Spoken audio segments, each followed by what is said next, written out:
Hi friends, welcome to my channel. ఇవాళ మనం ఈ వీడియోలో కరకరలాడే పాలకూర పకోడీ ఎలా తయారు చేసుకోవాలో చూద్దాం. దానికి కావలసిన పదార్థాలు: 5 కట్టల పాలకూర, 4 గ్లాసుల శనగపిండి, గ్లాసున్నర బియ్యం పిండి, 1 చెంచా ధనియాల పొడి, 1 చెంచా కారం, ఉప్పు రుచికి తగినంత, కరివేపాకు 2 రెబ్బలు, ఓమ 1/2 టీ స్పూన్, 1/2 టీ స్పూన్ పసుపు. శనగపిండిలో బియ్యం పొడి, మనం ఇందాక చెప్పుకున్నాం కదా, పసుపు, ఓమ,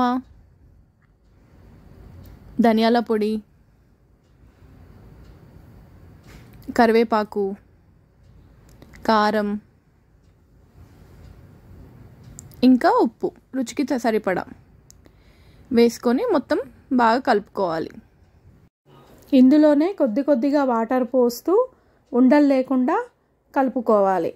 ఇప్పుడు పాలకూర వేసి మరోసారి బాగా కలుపుకోవాలి. సో ఈ విధంగా తయారు చేసుకొని పక్కన పెట్టుకోవాలి. ఇప్పుడు ముందుగా స్టవ్ వెలిగించుకొని ఒక కడాయి పెట్టి వేపుడికి సరిపడా ఆయిల్ పోసుకొని, ఆయిల్ హీట్ ఎక్కాక ఇందాక కలిపి పెట్టుకున్న పాలకూర మిశ్రమాన్ని కొద్దిగా మీడియం ఫ్లేమ్లో వేయించుకోవాలి.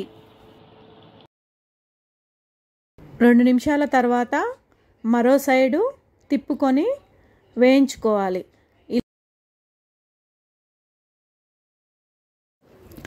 ఇలా 2 వైపులు వేయించుకుంటే పకోడీ పర్ఫెక్ట్గా వస్తుంది.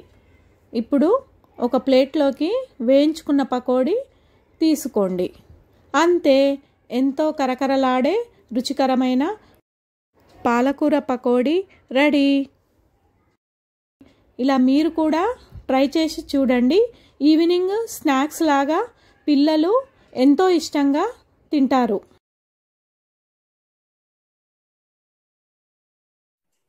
Don't forget to like, share, comment and subscribe to my YouTube channel.